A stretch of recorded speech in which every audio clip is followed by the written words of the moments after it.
안녕하세요. 혹시 다주택자의 주택담보대출? 이제 만기 연장이 막힐 수도 있다는 소식 들어보셨어요? 정부가 정말 칼을 빼들었는데요. 이게 우리 부동산 시장에 어떤 나비 효과를 가져올지 지금부터 한번 제대로 파헤쳐 보겠습니다. 130%. 네, 130%요. 이게 무슨 숫자일까요? 바로 지난 3년 동안 다주택자들이 받은 주택담보대출이 늘어난 비율입니다. 정말 어마어마하죠? 이 엄청난 빚더미 때문에 지금 정부가 규제의 칼을 빼들 수밖에 없었다는 겁니다. 자, 오늘 우리가 살펴볼 이야기 순서인데요. 먼저 빚이 왜 이렇게까지 늘었나 그 배경부터 좀 보고요. 그리고 정부가 내놓은 새로운 규칙, 이게 대체 뭔지, 또 이 규칙이 가져올 두 가지 상반된 결과는 어떨지, 그리고 빠져나갈 구멍, 그러니까 예외는 없는지, 마지막으로 핵심만 딱딱 집어서 정리해 드릴게요. 자, 그럼 첫 번째 이야기부터 시작해 볼까요? 아니, 많고 많은 시점 중에 왜 하필 지금 정부가 이 문제를 꺼내 들었을까요? 답은 사실 이미 나왔습니다. 바로 앞에서 보셨던 그 막대한 빚 때문이죠. 이 흐름을 보시면, 아, 이래서 그랬구나 하고 바로 이해가 되실 겁니다. 보세요. 3년 전에 규제를 확 풀어줬더니 다주택자 대출이 폭발적으로 늘어났죠. 그래서 정부가 작년에 부랴부랴 이제 신규 대출은 안 돼! 하고 막았습니다. 근데 여기서 허점이 하나 있었던 거예요. 바로 이비 받은 대출의 만기 연장이었죠. 정부가 지금 노리는 게 바로 이겁니다. 자, 그럼 제일 궁금해하실 부분이죠. 두 번째 섹션. 그래서 도대체 뭐가 어떻게 바뀐다는 거냐? 정부가 내놓은 새로운 규칙, 그 내용을 자세히 들여다보겠습니다. 핵심은 진짜 딱 이거 하나입니다. 지금까지는요, 규제 지역에서 다주택자가 새로 집을 살 때 대출을 막았잖아요.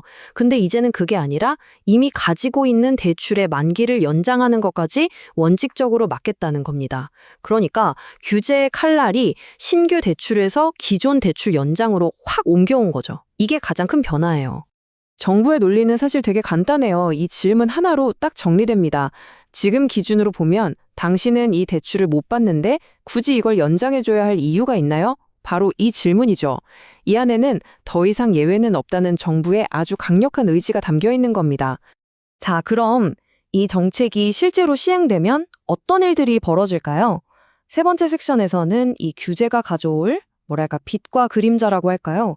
시장 안정이라는 긍정적인 효과와 또 다른 불안을 낳을 수 있는 부정적인 파급 효과, 이 두 가지 시나리오를 한번 짚어보겠습니다.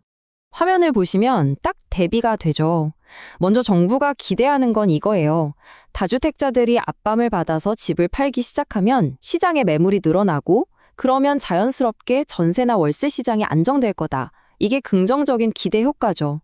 하지만 반대쪽 목소리도 만만치 않습니다. 갑자기 돈 갚으라고 하면 이게 다주택자 분쇄에서 끝나지 않고 시장 전체를 흔들어서 오히려 일반 서민들의 주거 안정성까지 위협할 수 있다는 우려가 나오는 거죠. 정말 아슬아슬한 줄타기 같아요. 이 비유를 들으면 상황이 머릿속에 확 그려지실 거예요. 거대한 댐에 물이 꽉 차 있다고 상상해 보세요. 정부는 다주택자 대출 연장이라는 특정 수문 하나를 딱 잠가서 그동안 묶여있던 매물이라는 물을 시장으로 확 풀어놓으려는 겁니다. 공급을 인위적으로 늘리는 거죠. 네, 맞습니다. 바로 이 원리죠. 대출 연장이 안 되면 당장 돈을 갚을 여력이 없는 다주택자는 결국 집을 내놓을 수밖에 없지 않겠습니까? 이렇게 시장에 잠겨있던 매물들을 강제로 끌어내서 공급을 늘리는 것, 이게 이 정책의 진짜 속내이자 핵심 목표인 겁니다. 하지만 이 강력한 규제가 모든 다주택자에게 적용되는 건 또 아닙니다. 일종의 예외가 있다는 건데요.